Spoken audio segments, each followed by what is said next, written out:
శ్రావణ మాసంలో శ్రావణ సోమవారం, శ్రావణ శనివారం ఎంతో ప్రత్యేకమైన పూజలు చేస్తూ ఉంటారు కదా! అసలు ఎలాంటి పూజలు చేయాలి? ఎలాంటి నియమాలు పాటించాలి? ఎలా చేసుకోవాలి పూజని? అతిగా కాకుండా, దేవుణ్ణి కూడా ఇబ్బంది పెట్టకుండా. అమ్మ మీరే అడిగింది, ఇది బాగుందమ్మా. దేవుణ్ణి భయపెట్టకుండా అన్నారే అది. కొన్నిసార్లు చేసే పూజలకి మనం ఏ దేవుడిని ఉద్దేశించి పూజ చేస్తున్నామో ఆయన కొంచెం భయపడేట్టే ఉంటుంది. మీరన్నట్టు శ్రావణ సోమవారాలు ఎప్పుడూ కూడా శివయ్యకి, శివుడికి ప్రీతిపాత్రం. పేరులోనే ఉంది. ఆయన ఉమ అంటే ఉమతో కూడుకున్నవాడు సోముడు. పైగా సోమవారమే చేయడంలో విశేషం ఏమిటి? సోముడు అంటే చంద్రుడు. ఓకే. సోమవారం అనగానే ఆంగ్లంలో ఏమంటామమ్మా? మన్ డే అంటాం. నిజానికి అది మూన్ డే. అంటే చంద్ర సంబంధమైన వారం. సూర్యోదయ సమయంలో చంద్రహోర ఉంటుంది. అందుకని ఆ రోజుకి చంద్రుడి యొక్క ప్రభావం ఎక్కువ ఉంటుంది గనక సోమవారం అని ఉంటుంది. ఆ సోముణ్ణి తల మీద పెట్టుకున్నటువంటి వాడు శంకరుడు. అందుకని అది ఒక కారణమైతే, నిజానికి అమ్మవారితో కూడుకున్నటువంటి వాడు, ఉమతో కూడుకున్నటువంటి శివుడు, అర్ధనారీశ్వరుడుగా ఉన్నటువంటి శివుడిని ముందు రోజు పూజిస్తారు. అది ముందు రోజు ఎందుకు పూజిస్తారంటే తర్వాత రోజు గౌరీదేవిని పూజిస్తారు గనక ముందుగా ఆయన్ని పూజిస్తే, మరి ఒక్కళ్ళని పూజించే పద్ధతి మన సంప్రదాయంలో లేదు. మొత్తం కుటుంబాన్నంతా పూజిస్తాం. అది కుటుంబ సంస్కృతి. భర్తని దూరంగా పెట్టి భార్యకి మంగళహారతి ఇచ్చి, లేదా భార్య లేకుండా భర్తని ఎత్తినెక్కించుకుని చేసే పద్ధతి లేదు.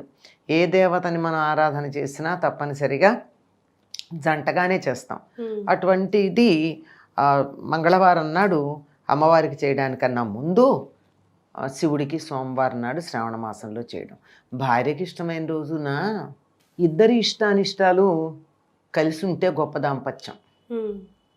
భార్యకి ఇష్టమైంది కనుక ఆయనకు కూడా ఈ నెల ఇష్టం. తనకి ప్రీతిపాత్రమైనటువంటి రోజు సోమవారం. అందువల్ల సోమవారం శివుణ్ణి పూజించటం అలవాటుగా ఉంది. ఇంక మీరు తర్వాత అడిగారు శనివారం అని. శనివారం ఎవరికి మనం మామూలుగా ఈ కాలంలో శనివారం అనగానే గుడికి వెళ్ళాలంటే ఏ గుడికి వెళ్ళడానికి వెళ్తారమ్మా అందరూ? వెంకటేశ్వర స్వామి. మరి శనివారానికి వెంకటేశ్వర స్వామికి సంబంధం ఏంటి? అదే కదా, ఏమిటి సంబంధం? వెంకటేశ్వర స్వామి యొక్క నక్షత్రం శ్రవణ నక్షత్రం. శ్రవణ నక్షత్రానికి అధిపతి శని. కనుక శని మనని ఏమీ చేయకుండా ఉండాలి అంటే శ్రవణ నక్షత్రం తన జన్మ నక్షత్రంగా కలిగినటువంటి వెంకటేశ్వరుణ్ణి మనం ఆరాధించినట్టయితే ఆ శనైశ్వరుడు తన పనిలో తాను ఉంటాడు. కానీ నేను ఈశ్వరుణ్ణి అనుకున్నానే, ఒకవేళ ఈశ్వరుణ్ణి గట్టిగా పట్టుకుంటే శని ప్రభావం ఉండదేమో అనుకున్నాను. అలా కాదు, మామూలుగా అయితే ఉండదు. ఎందుకంటే ఆయన్ని దమించగలిగినటువంటి వాడు, శనిని దమించగలిగినటువంటి వాడు ఈశ్వరుడు. నిజంగా చెప్పాలంటే శివుడు తనంతట తానుగా కన్నా హనుమ రూపంలో వచ్చినప్పుడు శనిని అదుపులో పెట్టడం అన్నది మనం గమనిస్తాం. అంచేత హనుమంతుడు ఉన్న చోట శని తోక జాడించడు. ఎందుకంటే ఈయనకి తోక ఉంది, ఆయనకి అక్కర్లా. అంచేత అందువల్ల అది ఈ మొత్తానికి ప్రతిరోజు ఎక్కడ గుర్తుపెట్టుకుంటామమ్మా? ఒక్కసారి వాళ్ళకి ఎవరి మాట ఎవరు వింటారో వాళ్ళ చెప్పు చేతల్లో పెట్టేసి ఊరుకుంటే మనం హాయిగా ఉండొచ్చు. అందువల్ల శ్రవణ నక్షత్రానికి అధిపతి అయినటువంటి శనిని అదుపులో ఉంచటానికి, అంటే వాళ్ళ కర్తవ్యం వాళ్ళు చేయాలి, పిచ్చి వేషాలు వేయకుండా కొంచెం జాగ్రత్తగా చేయడానికి శ్రవణ నక్షత్రం తన ఇదిగా కలిగినటువంటి జన్మ నక్షత్రంగా కలిగిన వెంకటేశ్వర స్వామిని ఆరాధించడం మనకు కనపడుతూ ఉంటుంది. ఇది మామూలుగా ఎప్పుడు ఉండే శనివారాలు అయితే, శ్రవణ నక్షత్రం అన్నాం కదా, శ్రవణ మాసం మొత్తం కూడా శ్రవణ నక్షత్రానికి ప్రాధాన్యం ఉంది. పేర్లోనే ఉంది కదా. పూర్ణిమ నాడు ఏ నక్షత్రం చంద్రుడి సమీపంలో ఉంటే ఆ నెలంతా ఆ పేరుతో ఉంటుంది. ఈ శ్రావణ పూర్ణిమ నాడు శ్రవణ నక్షత్రం ఉంటుంది చంద్రుడి సమీపంలో, కనుక దాని ప్రభావం ఈ నెలంతా ఉంటుంది గనక ఆ శ్రవణ నక్షత్రం తన జన్మ నక్షత్రంగా కలిగినటువంటి వెంకటేశ్వరుణ్ణి ఆయనకి ఇష్టమైనటువంటి శనివారం నాడు అంటే శ్రావణ మాసంలో శ్రావణ శనివారం నాడు ఆయన్ని గనక ఆరాధించినట్టయితే అత్యద్భుతమైనటువంటి ఫలితం లభిస్తుంది అని చెప్పి అందరి విశ్వాసం అమ్మ. అందుకని ఈ శనివారం చాలా గొప్పగానే పూజ చేస్తారు. ఎంతగా అంటే వరలక్ష్మి వ్రతం అయితే ఇంట్లో అందరినీ పిలవడాలు అట్లాంటివన్నీ చేస్తారు. కానీ ఈ శ్రావణ శనివారం ఇదో వ్రతంగా చేసేటటువంటి వాళ్ళు ప్రత్యేకంగా ఎవరిని పేరంటం పిలవడం లాంటివి ఏమీ లేకపోయినా ఇంటికి ఎవరన్నా ముత్తైదు వస్తే తాంబూలం ఇచ్చి పంపిస్తారు. ఏమిటి వాళ్ళ అంటే శ్రావణ శనివారం అండి, అన్నిటికీ సిద్ధంగా ఉంటారు. ఆ తాంబూలంలో ఏముండాలమ్మా? మామూలుగా మామూలు తాంబూలం అంటే ఇప్పుడు వరలక్ష్మి వ్రతం తాంబూలంలో శనగలు కంపల్సరీ అని పెడతాం, అట్లాగా ఏమైనా ఉండాలా అని? ఏం లేదు, తాంబూలం మామూలే. ఇప్పుడు వరలక్ష్మి వ్రతం కూడా కొంతమంది శనగలు ఏం పెట్టారు, మామూలు తాంబూలమే ఇస్తారు. అది వీలుని బట్టి. తాంబూలం అనగానే ప్రధానంగా ఉండాల్సింది ఆకులు, ఒక్క పండు, దక్షిణగా ₹1 కానీనో ₹1/2 పెట్టరు.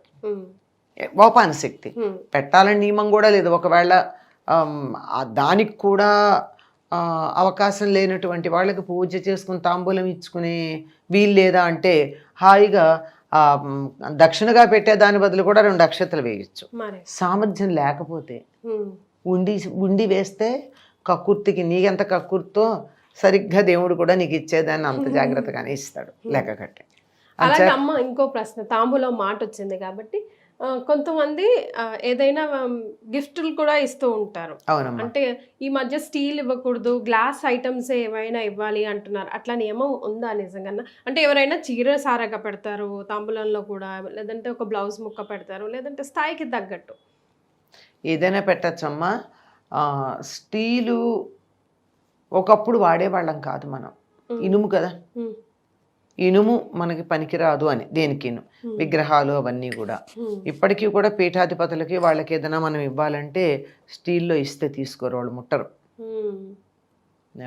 ఇత్తడి పళ్ళాల్లో ఇవ్వాలి, లేకపోతే వెదురు బుట్టలు ఉంటాయి వాటిల్లో ఇవ్వాలి. అసలు ఇత్తడి పళ్ళాల కన్నా కూడా మనం ఏదన్నా ఇస్తే వెదురు బుట్టల్లోనే తీసుకుంటారు. అవి కండక్టర్ కాదుగా, మెటల్ అయితే కండక్టర్.